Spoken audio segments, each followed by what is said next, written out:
ndugu mama yetu Mama Janet Magufuli, itifaki ikiwa imezingatiwa. Asalamu alaikum. Bwana Yesu asifiwe. Ndugu mgeni rasmi ambaye pia ni mgombea wetu wa Chama cha Mapinduzi, mgombea wa urais ambaye tulikuwa naye tarehe 9 akatoa hotuba ambayo ni ya kihistoria. Leo tunakukaribisha katika jimbo la Segerea. Tunakushukuru sana sana kwa kutenga muda wako kuwa nasi hapa Dar es Salaam, ukizingatia kwamba sisi watu wa Dar es Salaam kama ulivyosema ni watu ambao tupo katika eneo la mkakati. Tunataka kukuhakikishia tu kwamba yale yote uliyoyasema ni mazungumzo ya mjini. Watu wanatafakari na wanazidi kuona umuhimu wa kujitokeza kwenda kupiga kura tarehe 28 na kuchagua viongozi wanaotokana na chama chako cha Mapinduzi, yaani madiwani, wabunge na mwisho kuhakikisha kwamba kura za rais zinafurika na kumwagika. CCM oye! Kwa hiyo kwa unyenyekevu mkubwa naomba nikukaribishe hapa katika eneo hili la Ilala ambalo lina kata 36 na hawa wote wamekuja kukusikiliza yale ambayo umewawekea. Karibu sana mheshimiwa. Ilala oye! Dar es Salaam oye! Ndugu zangu, nianze kwa kumshukuru sana Mwenyezi Mungu aliyetujalia uhai na leo kutufikisha hapa pamoja. Lakini nawashukuru sana wagombea wenzangu, wakianza na yule diwani wa kata ya hapa tulipo, pamoja na waheshimiwa wagombea ubunge watatu, kwa jinsi walivyotangulia kuelezea yale ambayo yametekelezwa katika kipindi cha miaka 5 iliyopita. Lakini namshukuru pia meya aliyekuwa wa chama kingine aliyeokoka na kurudi CCM. Ndugu zangu wanasegerea na ndugu zangu wana Ilala, ameeleza wazi kwamba walipoingia madarakani na watu wa Dar es Salaam mkawachagua, kazi yao kubwa ilikuwa ni kuwakwamisha wana Dar es Salaam katika maendeleo.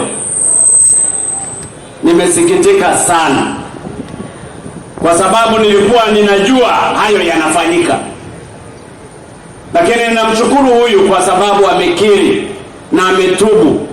Naomba Mwenyezi Mungu amsamehe kweli kwa dhambi alizozifanya, na tuendelee kuwaombea wale ambao bado wanafikiria kwamba maendeleo maana yake ni vyama. Na ndiyo maana nimekuja hapa nimesema vyama vyote hoye. Ndugu zangu, tuko katika hatua nyingine ya kuja kuwaomba kura.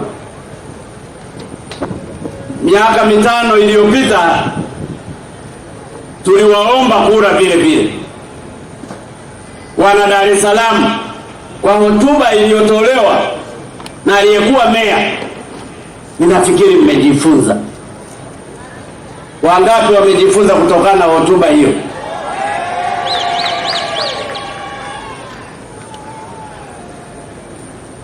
Mimi ndugu zangu, nimeishi Dar es Salaam miaka mingi sana.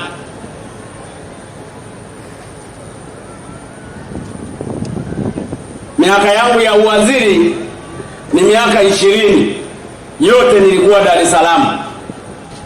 Miaka yangu nilipokuwa nikisoma chuo kikuu ni zaidi ya miaka 6-7 yote nilikuwa Dar es Salaam, kwa sababu nilisomea chuo kikuu cha Dar es Salaam. Ujumulishe na miaka 5 nilipokuwa rais, karibu 5 kabla hatujahamia Dodoma, nilikuwa naishi Dar es Salaam. Ukijumulisha miaka hii yote utajikuta ni zaidi ya miaka 30 na kitu nimeyaishi maisha ya Dar es Salaam.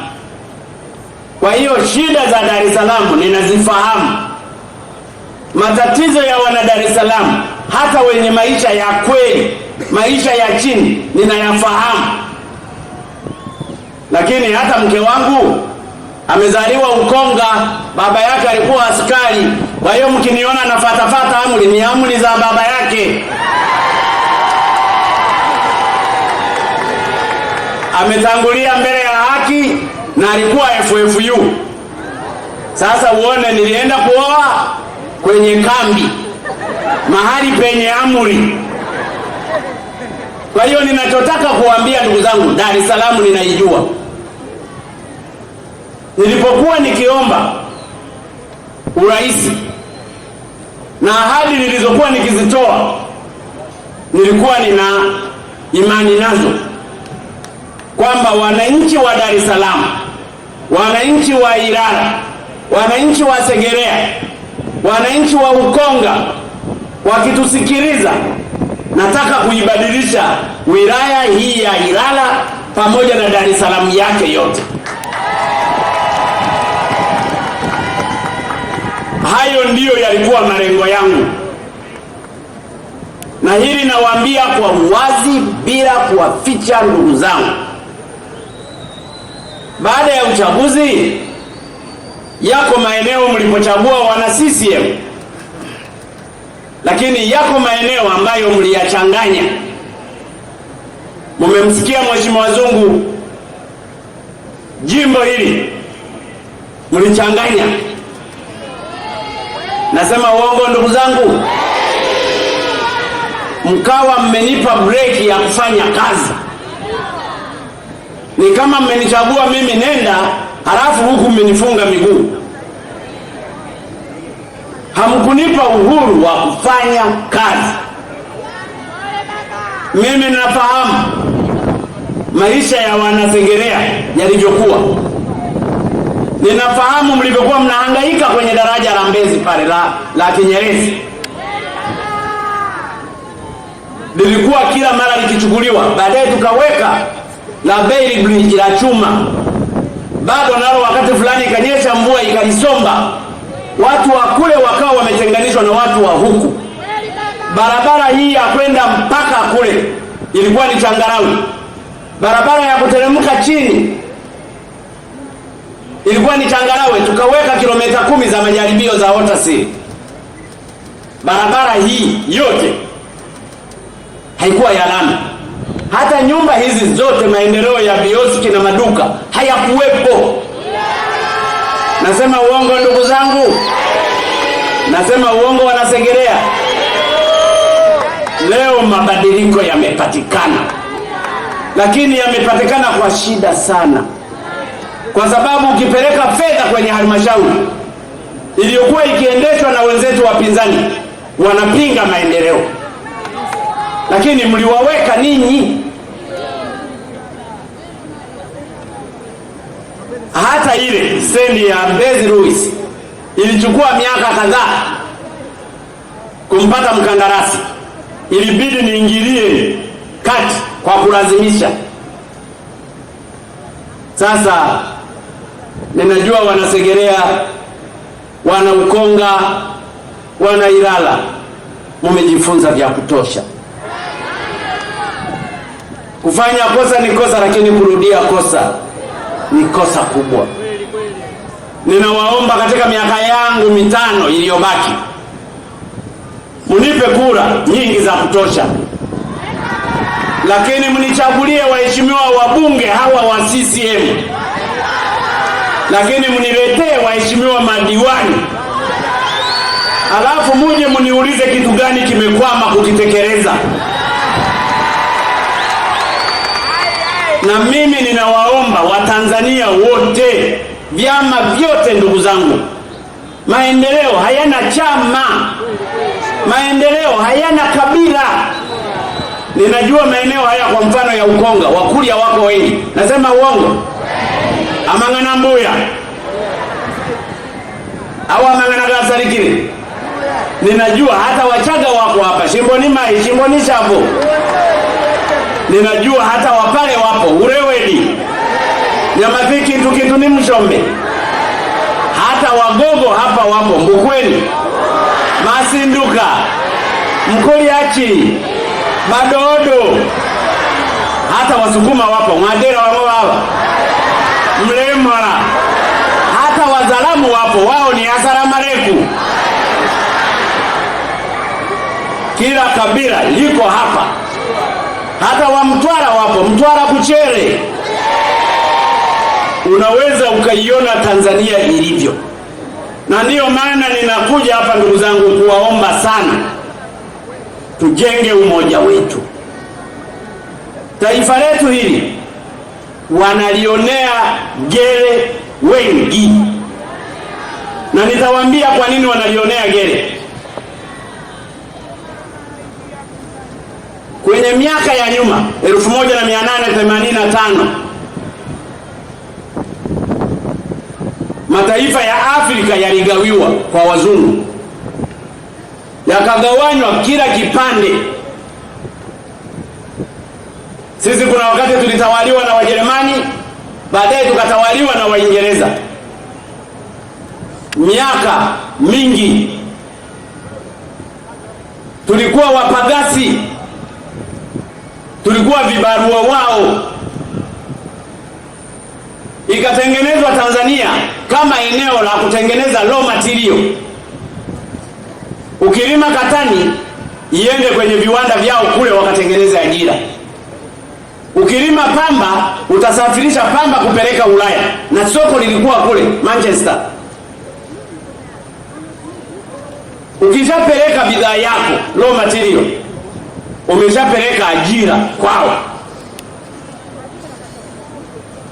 Baba wa taifa Mwalimu Nyerere aliposhika madaraka mwaka 61, alikuwa na kazi moja kubwa ya kulijenga taifa kama taifa. Tanzania tuna makabila zaidi ya 121. Usipojenga utaifa, taifa lile haliwezi likasurvive. Na ndiyo maana mmekuwa mkiona nchi vingine unakuta makabila ni mawili au makabila matatu, lakini wanagombana. Tunamshukuru sana baba wa taifa, alilijenga taifa la Tanzania. Na katika kulijenga akaamua kuungana na Zanzibar, ndipo Tanzania ikaundwa. Tumeenda katika utaratibu huo.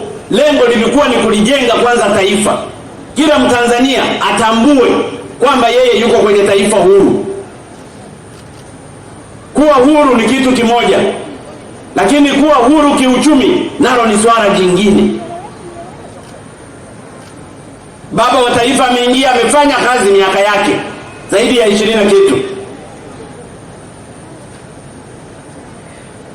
Tukaingia kwenye vita ya Uganda. Uchumi wa nchi yetu ukashuka chini. Kwa wazee waliopo kwenye miaka hiyo ya 78 79 wanafahamu, hata ungeshikwa na Sportsman au Colgate ungeambiwa mlanguzi. Baada ya Nyerere akaja mzee Luksa, amekaa miaka yake 10, akaendelea kulijenga taifa na kuimarisha uchumi wa taifa kwa utandawazi. Ametoka Mwinyi, akaja marehemu mzee Mkapa, miaka yake 10 ameendelea kulijenga taifa na uchumi wa nchi. Na katika kipindi chake ndipo tuliposamehewa madeni kwenye mpango ulioitwa HIPIC. Mimi nilifanya kazi na mzee Mkapa kama waziri wa ujenzi miaka yake yote 10. Ninafahamu jinsi tulivyoanza kupanga mipango. Mimi nilikuwa wizara ya ujenzi. Ninafahamu ni kwa namna gani nchi nzima haikuwa na barabara za lami. Barabara ya kutoka Dar es Salaam mpaka Mtwara hapakuwa na lami. Watu walikuwa wanamaliza zaidi ya wiki 2, wiki 3 njiani. Ninafahamu kutoka Dar es Salaam Morogoro pale, ukishatoka Dodoma, palikuwa hakuna lami. Paka Mwanza boda, lami ilikuwa ni kilomita 101 tu mpaka kwenye mpaka wa Mwanza na Shinyanga. Maeneo mengi yote hayakuwa na barabara za lami.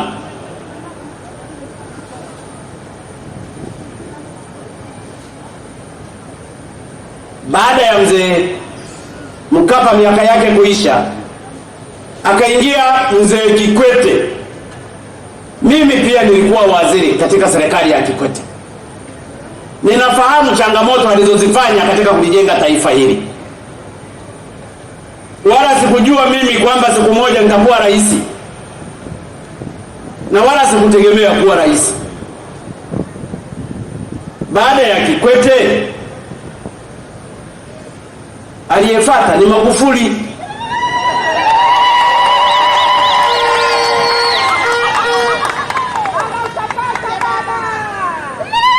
Nimefanya kazi katika kipindi changu cha miaka 5. Na kwa sababu urais ule niliupata bila kutumwa mtu, bila kuhonga, mimi nilijua Mungu ndiye amenipa hii kazi kama sadaka ya kuwafanyia kazi wa Tanzania. Na huo ndio ulikuwa wajibu wangu, na ndio maana slogan yangu ilikuwa ni hapa kazi tu. Tulipoingia changamoto zilikuwepo. Kwanza tulipoingia tu mwanzoni, palikuwa na maeneo ambayo hayana amani na utulivu. Ukienda Kibiti watu wameuawa, mpaka maaskari zaidi ya 17 walipigwa risasi. Hiyo ilikuwa ni challenge yangu ya kwanza. Ukienda Kigoma, ukienda Bukoba, ulikuwa huwezi ukasafiri kwenye basi mpaka usindikizwe na polisi. Watu walikuwa wanaiba mchana. Pale Ubungo paliwahi mtu kuvamia benki mchana, wanapiga bunduki. Nikasema ndani ya utawala wangu hili lazima nilikomeshe. Ndugu zangu wa Segerea, sikulikomesha, nimekomesha. Nauliza tena, sikukomesha, nimekomesha. Mambo yameanza kwenda vizuri. Kwa sababu wakati wa nyuma mtu alikuwa unafanya biashara yako dukani, anakwambia leo tunakuja kuchukua hela zetu, ziandae. Na wanakuja, mmesahau ndugu zangu. Kwa hiyo la kwanza nilipoingia madarakani ilikuwa ni kuhakikisha tunajenga amani na utulivu wa nchi. Bila amani hata hapa tusingekuwepo. Bila amani hata kama ni mke wako au mshikaji wako mzuri utamkimbia. Bila amani hata msikitini au kanisani huwezi kwenda. Nilitaka Watanzania wenzenu, mimi mtumishi wenu, nikahakikishe tunajenga amani ya Watanzania. Ninafikiri hili tumelifanya vizuri. Pamoja na kwamba changamoto bado zipo, haziwezi kaisha zote. Na ndiyo maana tunawaomba tukamalizie hii katika kipindi cha miaka 5, tukomeshe kabisa changamoto zingine zilizobaki, ili Watanzania watembee uhuru katika nchi yao. Segerea oye! Ndugu zangu wana Segerea, ndugu zangu wana Ilala, na ndugu zangu wana Ukonga, mnafahamu hali ya mazingira katika jiji la Dar es Salaam na maeneo haya. Barabara zilikuwa ni shida, kila kitu kilikuwa ni shida, pamoja na kukwamishwa na wale waliokuwa wameshika jiji. Lakini tulianza kuboresha baadhi ya mambo mengi. Flyover hii ya Mfugale tulisaini mkataba wakati nafanya kampeni ya urais. Watu walikuwa wanakwama masaa mpaka 4. Wapo wanaume waongo waliitumia ule kukwama barabarani kuwadanganya wake zao. Nasema uongo wa kina mama. Anasema msongamano nimeshindwa, magari yamejaa mno, na kuna gari lilikuwa limeharibika hapo, mke wangu utanisamehe tu, nitakuja kesho. Na wewe unabaki huko unasema basi mume wangu lala tu, kumbe yuko kwa Mwanamsa au yuko kwa nani huko. Lakini wapo wanawake nao walitumia tekniki hiyo hiyo ya kuwadanganya waume zao. Nasema uongo wa kina baba. Hebu piga miruzi vijana kama wapo mliodanganya.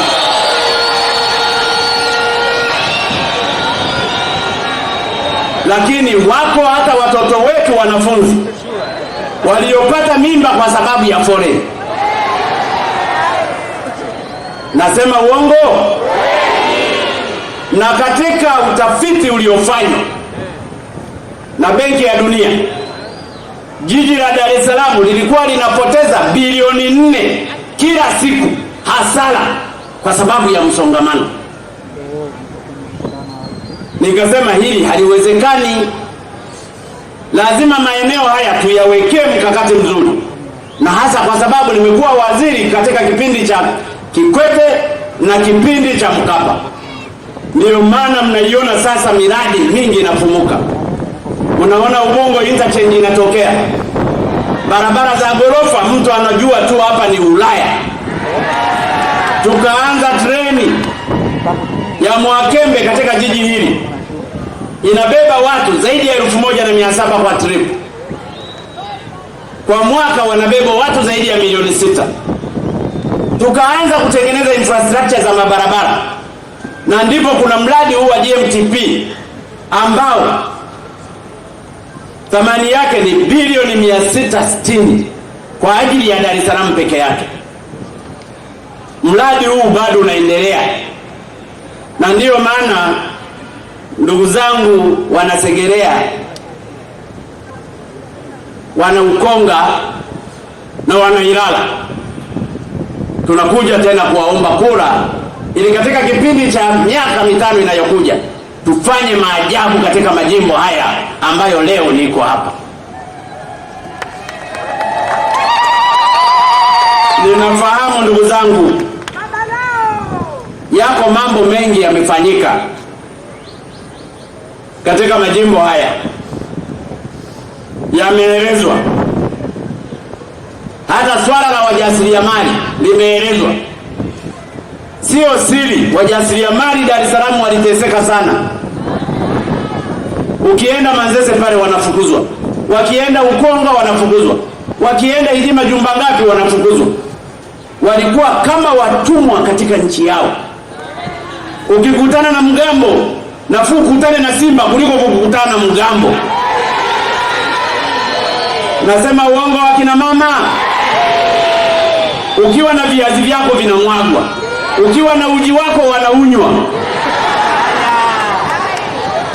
na vingine walikuwa wanavichukua wanasingizia wanakwenda kuvimwaga, kumbe wanapeleka kwa wake zao. Nasema uongo mama Riche? Ukienda Mkurugenzi naye hivyo hivyo.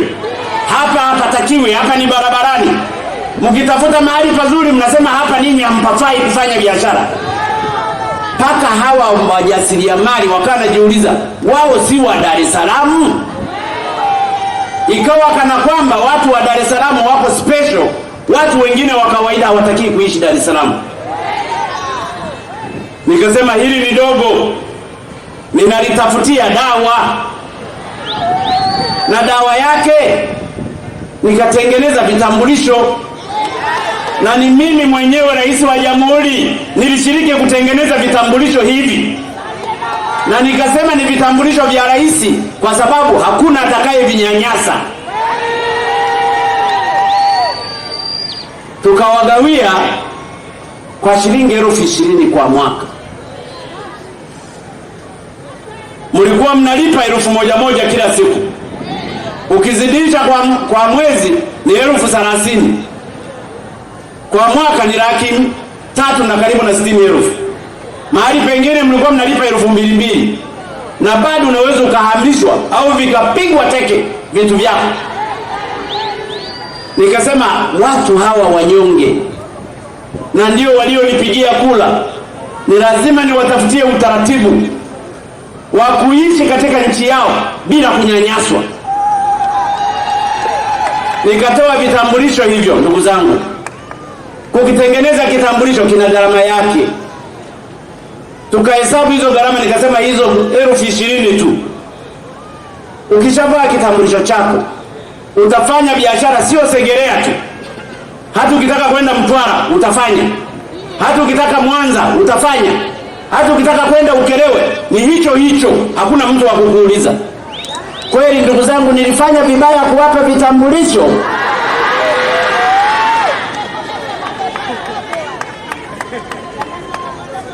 Leo kuna mtu mgambo anaweza kukusumbua ukiwa na kitambulisho, hata kama unauzia biashara kwenye jiji. Hata hapa wapo wanaofanya biashara sasa. Kitambulisho kinamfanya mjasiriamali awe huru na nchi yake. Vitambulisho hivi baadaye, na tumeshaanza katika maeneo fulani ya Dar es Salaam, waanze kuwa wanapata mikopo kutokana na vitambulisho hivi. Tunatoa pesa kwenye halmashauri kwa ajili ya kina mama, vijana na walemavu. Ukishaenda na kitambulisho, maana yake wewe unatambulika. Utakopeshwa pesa bila kulipa riba. Hiki ndicho ninachokifanya ndugu zangu wajasiriamali. Vitambulisho hivi vitawasaidia wajasiriamali hawa hata kukata bima ya afya, kwa sababu unatambulika. Ukiulizwa kazi yako ni nini, kazi yako ni mjasiriamali. Haina tofauti na mtu atakaposema kazi yako ni nini, atasema mwalimu, mwingine atasema mimi ni daktari, mimi ni mfanyabiashara, mimi ni mjasiriamali na kitambulisho changu hiki hapa. Unamwangalia na pembeni unaondoka. Nimewapa wafanyabiashara wadogo jeuri ya kuishi katika maeneo yao bila kubugudhiwa. Wajasiriamali oye! Wajasiriamali oye! Sasa kwa sababu za kisiasa, watu wanatafuta kura za nguvu. Watu waliozunguka mpaka Ulaya wanasema Tanzania tusipewe misaada, waliozunguka kulitafuna na kulitukana hili taifa, leo wanakuja wanawaambia vitambulisho hivi haviwasaidii. Hawawezi wakafurahia, hawawezi wakafurahia kuona Tanzania wakati nchi zote Ulaya wamejifungia ndani na wanataka wawape mkopo. Nikasema kwa heri na mkopo wenu, sisi tunafanya kazi yetu hapa. Kama unaumwa, kwa nini akukopeshe? Anakupenda huyo au hakupendi? Tumefanya, Mungu ametusikia. Leo mataifa mengine wameanza kuiga, kwa sababu hakuna kitu kinachomshinda Mungu. Kwa hiyo Tanzania ina Mungu pia, kwa sababu Mungu anatusikiliza. Katika kipindi hicho cha corona, ndugu zangu, Tanzania uchumi wetu ukawa unapaa kwenda juu. Wao wenyewe wakatutangaza kwamba sasa Tanzania sio nchi masikini, ni nchi ya uchumi wa kati. Hongereni wa Tanzania kwa kusimama imara. Hongereni wa Tanzania kwa kushikamana. Nataka niwaambie ndugu zangu wa Tanzania, wana Segerea, wana Ilala, sasa ndiyo mambo mazuri yanakuja.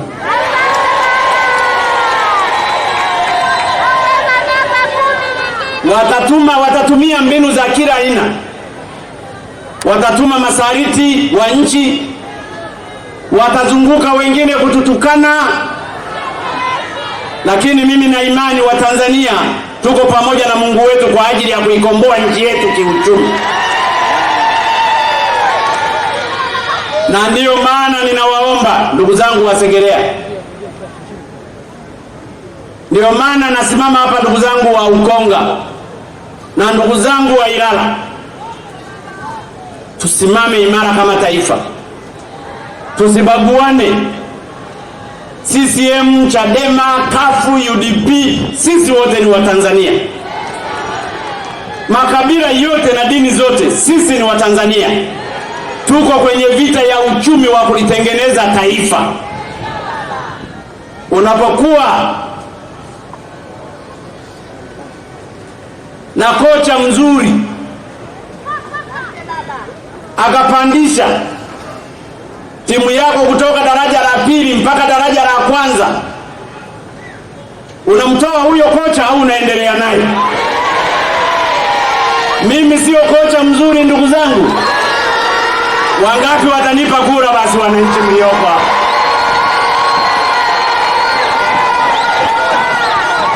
Ilala oye! Ilala safi!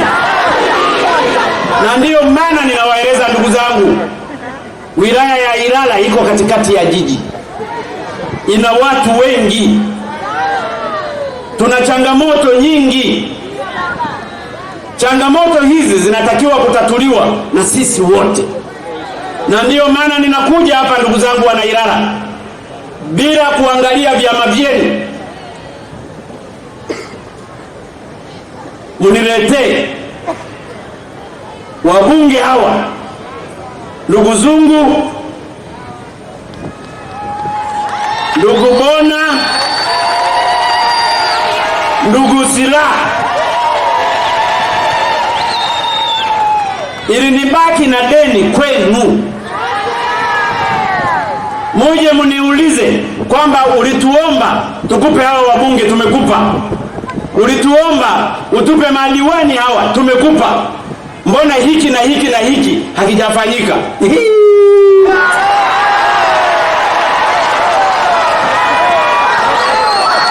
Ilala oye!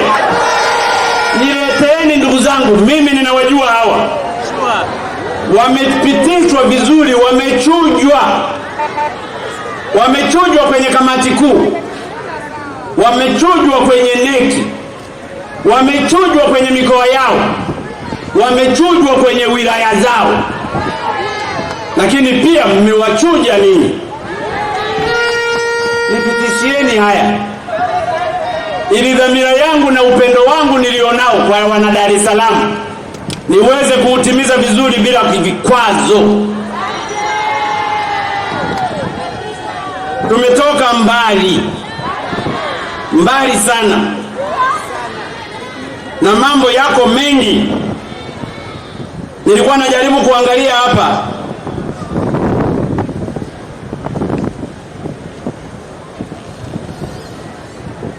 kuna mambo ambayo yamefanyika pia. Kwa mfano, naambiwa kuna soko la Kisutu, Bombom, Kigiragira na Minazi Mirefu. Lakini pia tunajenga machinjio pale Vigunguti zaidi ya bilioni 12.5. Litakuwa linachinja ng'ombe 1000 na mbuzi 500 na kondoo 500 kwa siku. Wazaramu mbaki kula nyama tu, watani zangu.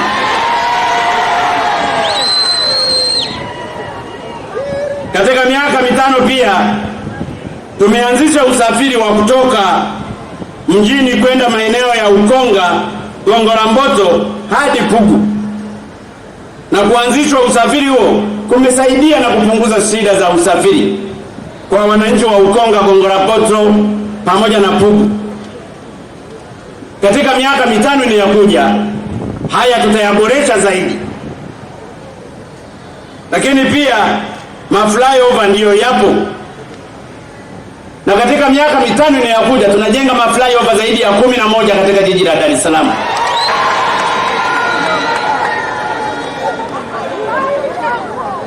Huduma za jamii, hospitali ya Amana kwa mfano imepanuliwa kwa bilioni 2.2.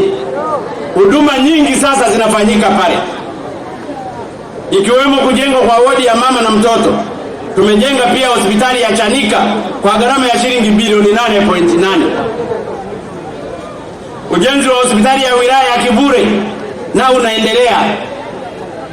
Aidha, tunajenga na kukarabati vituo vya afya viwili Gurukakwalala, majina ya Wazaramo magumu kidogo, na Buguluni, pamoja na zahanati 4 za Ruhanga, Banguro, Mbondere na Rubakaya. Rubakaya, majina yenu munisamehe. Vimenunuliwa vifaa vya tiba zaidi ya bilioni 2.4, na sasa vimeongezeka tena, vinanunuliwa vya bilioni 6.2. Elimu, madarasa 299 yamejengwa na kununuliwa madawati 13,505 kwa shule za msingi. Kwa upande wa sekondari tumejenga madarasa 1,040 na kununua madawati 18,006, na tumeendelea kutoa elimu bure. Ilala imepokea shilingi bilioni 13.6 kwa ajili ya elimu bila malipo. Haya yote ni mafanikio makubwa, na ndiyo maana ndugu zangu wana Ilala, kwa sababu sitaki niwachoshe sana, naomba muamini kwamba tumejipanga, na bahati nzuri yote yako kwenye ilani ya uchaguzi, yale yatakayotekelezwa, na kero nyingi zimo. Ninafahamu kuna kero ya maji Kinyerezi na Bunyokwa pamoja na Kifuru. Nasema uongo? Niachieni ndugu zangu, kwa sababu tumeshatenga bilioni 7.3 na tunaunganisha maji, na hili tutajenga tenki kubwa maeneo ya Pugu pamoja na mfumo wa usambazaji mradi, na mradi huu utakamilika Disemba, na ninaposema Disemba ni Disemba kweli. Mkuu wa mkoa na wakuu wa wilaya, kama mko hapa, na madasi, nataka mwezi Disemba, wakati wanasherehekea Christmas tarehe 25, hawa watu wa maeneo haya niliyoyataja, Kinyerezi, Bunyokwa pamoja na Kifuru, wawe wanakunywa maji yatakayokuwa yamefika hapa. Na kama kuna waziri wa maji na katibu mkuu wa wizara ya maji, wanisikilize. Hiyo ni amri yangu mimi, John Pombe Joseph Magufuli.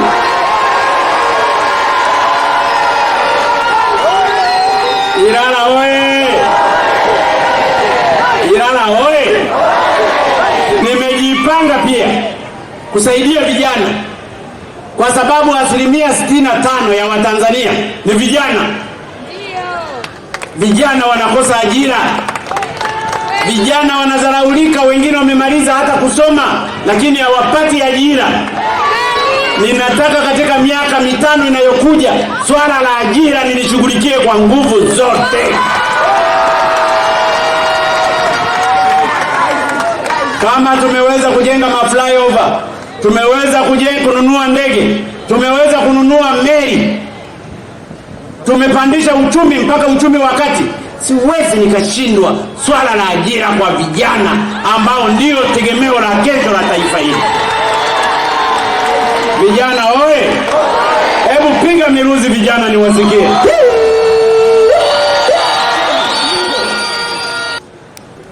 Tanzanite ni madini yanayopatikana Tanzania tu. Hakuna nchi nyingine yenye Tanzanite duniani. Kopa ipo, chuma kiko kingi mno pale Linganga, kimegangalala na pale kinahitaji kuchimbwa. Titanium ipo, madini ya chumvi yapo, mito tunayo, maziwa tunayo, bahari tunayo. Mlima mrefu kuliko mlima yoyote Afrika upo Kilimanjaro.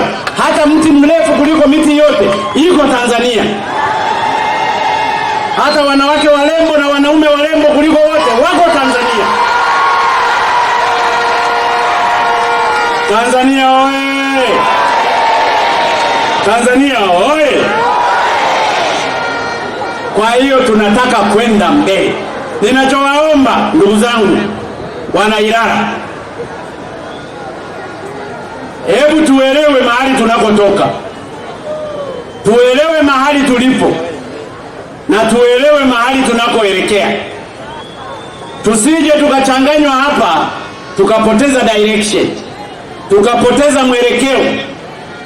Maadui zetu wamejipanga kupoteza mwelekeo wa taifa hili. Taifa linapokuwa tajiri, maadui wanakuwa wengi wakubwa. Watatumia mbinu za kila aina.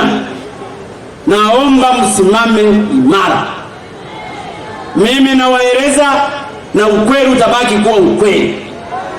Ninachowaomba ndugu zangu wana Ilala, wana Dar es Salaam na Watanzania kwa ujumla, tarehe 28 msije mkasema Magufuli ameshinda. Kushinda kwa Magufuli, kushinda kwa wabunge na kushinda kwa madiwani wa CCM, lazima mkapige kura. Msije mkasimama mkasema ameshashinda. Mbona watu wote wanamshangilia? Nendeni mkapige kura. Amkeni asubuhi ndiyo iwe kazi ya kwenda kupiga kura. Na nimeipanga siku hiyo, wala isiji ikawa siku ya Ijumaa, wala sio siku ya Jumamosi, wala sio siku ya Jumapili, kwa sababu siku hizi tatu ni siku takatifu kwa ajili ya ibada. Lazima Mungu tumuheshimu. Nimeipanga siku ya Jumatano tarehe 28 na itakuwa siku ya mapumziko. Wewe kapige kura, rudi nyumbani upumzike, na korona haipo. Dar es Salaam oye! Wangapi watakwenda kupiga kura ndugu zangu? Hebu tunyoshe hivi mikono. Ilala oye! Ilala oye! Kura oye! Kura oye! Maendeleo oye! Wabunge oye! Madiwani oye! Magufuli oye! CCM oye! Watanzania oye! Ilala oye! Hebu tushangilie, tupige miruzi na kura. Kwa kina mama, hebu tupige vigelegele kwa kishindo. Tutashinda! Tutashinda! Wanaosema tutashinda waseme ndio, tutashinda! Tutashinda! Tutashinda! Basi ndugu zangu, ninawashukuru tena kwa mapokezi haya mazuri. Mumenishangaza kweli watu mlivyokuja wengi. Naomba tarehe 28 ikawe hivi hivi. Na niwaombe madiwani watakaochaguliwa pamoja na wabunge watakaochaguliwa, mara tu baada ya kuapishwa, wakawe mbele kutatua shida na changamoto za wananchi katika maeneo yao. Lakini pia wakamtangulize Mungu katika shughuli hii ya utume, kwa sababu ninaamini katika Mungu sisi wote tutafanikiwa. Na niendelee kuwashukuru viongozi wa dini. Mnafanya kazi kubwa sana ndugu zangu wazee, viongozi wa dini, kwa kuendelea kuliweka taifa hili katika mikono ya Mungu. Endeleeni, msichoke. Endeleeni kwa ushujaa mkubwa. Tutashinda kwa sababu ninyi mmesimamia nguvu ya kumuomba Mola wetu katika kutatua matatizo yetu. Tanzania siku zote itasimama kwa sababu Mungu yuko pamoja na sisi. Ninawatakia uchaguzi mwema tarehe 28. Mungu akabariki Wanailala wote, akawabariki wapiga kura wote, akalibariki Dar es Salaam, akawabariki na Watanzania wote, na maadui zetu wakashindwe na kulegea. Asanteni sana kwa kunisikiliza. Ninaomba kura zenu kwa wingi tarehe 28.